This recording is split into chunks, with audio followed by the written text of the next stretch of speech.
I'm going to be talking to Philip Duguay, who's the executive director of Canada Grid. He's an advocacy organization for the integration of Canada's national grid. You may be surprised that in Canada we have like 10 individual power grids that don't talk to each other very much, but we're also should be more integrated with the US grid. And that's where Phil comes in. He's advocating for that. And his organization is putting on a 3-day event that has some really high-powered folks. That's what got my attention on this, is really high-quality presenters. So I'm going to talk to him about that. Welcome to the interview, Phil. Thanks so much for having me, Markham. Well, look, why don't you tell us what Grid Days is all about?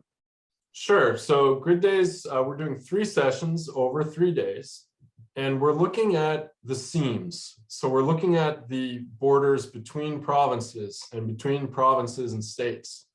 And we're going to look at the economic, technical, social opportunities that will flow from deeper integration of Canadian power systems with their neighboring jurisdictions. So there are 10 provinces. They plan basically in a silo. There are some kind of counterexamples, but by and large, these systems are operated very much independently. But we are lightly electrically connected across these seams. And there's a big opportunity to both lower costs and raise environmental outcomes through deeper grid integration. Historically, that's really come north-south between Canada and the United States. We want to double down on that too. There's a great opportunity right now with the overhaul coming through the Federal Energy Regulatory Commission in the United States. But in addition to that, it's time that Canadians really start taking these topics a little more seriously, looking at the tools that we can deploy to build out our grid. I would have to say, Phil, like I've interviewed experts on electricity systems, Asia, Europe, North America, even some in Africa. And the one thing that is very clear is that a combination of technology and policy are driving intense change, disruptive change in electricity systems. And we're talking about things like distributed energy, like wind and solar and batteries, and more electric demand, like electric vehicles, electric heating and cooling, those sorts of things. The old, system that Canada evolved over 100+ years did us really, did a great job. But now we need something different. The Americans are way out in front of us in terms of modernizing their power grid, as they call it.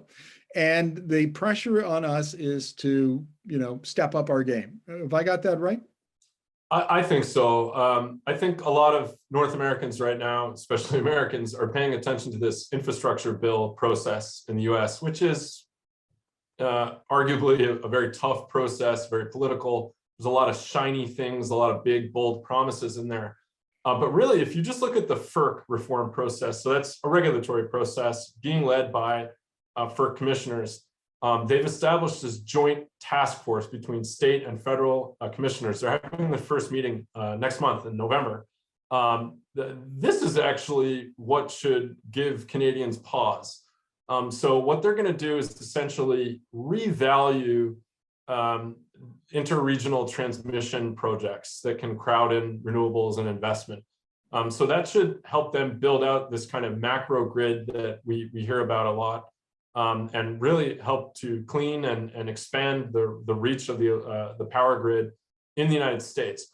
We Canadians should be unified and try to exert some market and diplomatic pressure in order to play a part in deepening our energy trading relationship with the United States. So we need some of those cheap solar electrons from the prairies or the Southwest. These electrons could travel, as far afield from Newfoundland to New York City, or from Rhode Island to Toronto.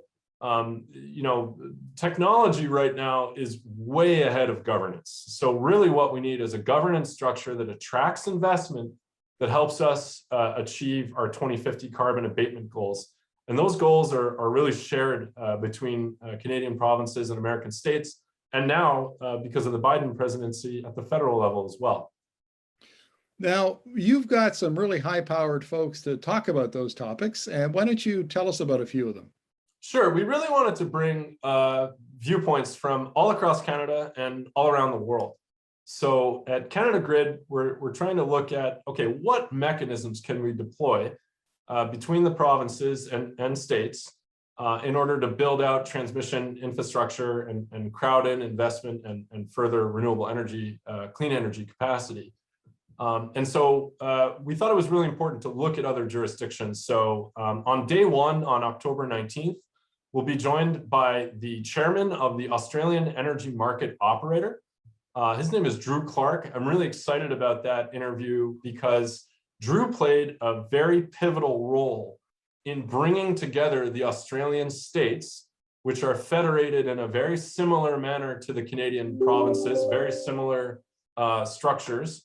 And they effectively made a national body. So none of the states really abrogated any of their sovereignty over their energy systems. But they did come together to make a marketplace so that they can build infrastructure, attract investment, et cetera. So that's day one. He's our anchor speaker that day. Day two, our anchor speaker is former Quebec Premier Jean Charret.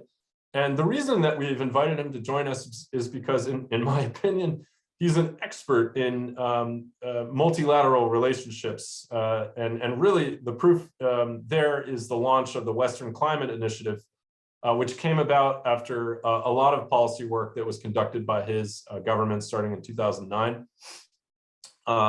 Unfortunately, that body today only incorporates, I believe, New Brunswick, Quebec, and California.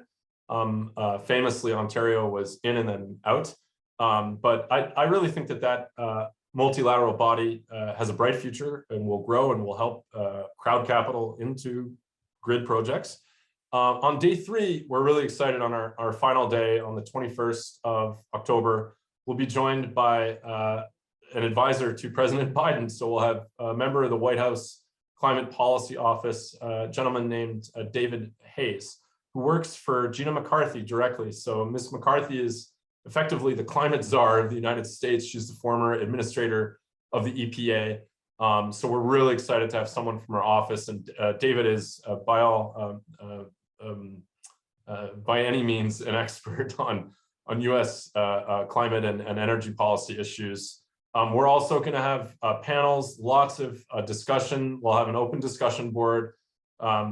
The event is free and open to all participants who'd like to join. So we hope they'll check us out at canadagrid.org, and you'll find the Grid Days tab on there. Well, I'm going to make it easy for everybody, Phil. I'm going to put that link okay. to the YouTube description. So they won't even have to search for it. But look, good luck with your event. I think this is really important because I'm convinced that the stodgy, old, dependable, reliable Canadian electricity system needs a major upgrade. The 21st economy is an electric economy, and you can't have an electric economy without a really robust electricity system. And ours is not yet up to the task. And the kind of work that you're doing around grid integration, both east and west across Canada, and then north-south with our American neighbors, I think is absolutely critical. So good luck, and thank you very much for your insights. This is the project of the 21st century. Thanks, Markham. Appreciate your interest.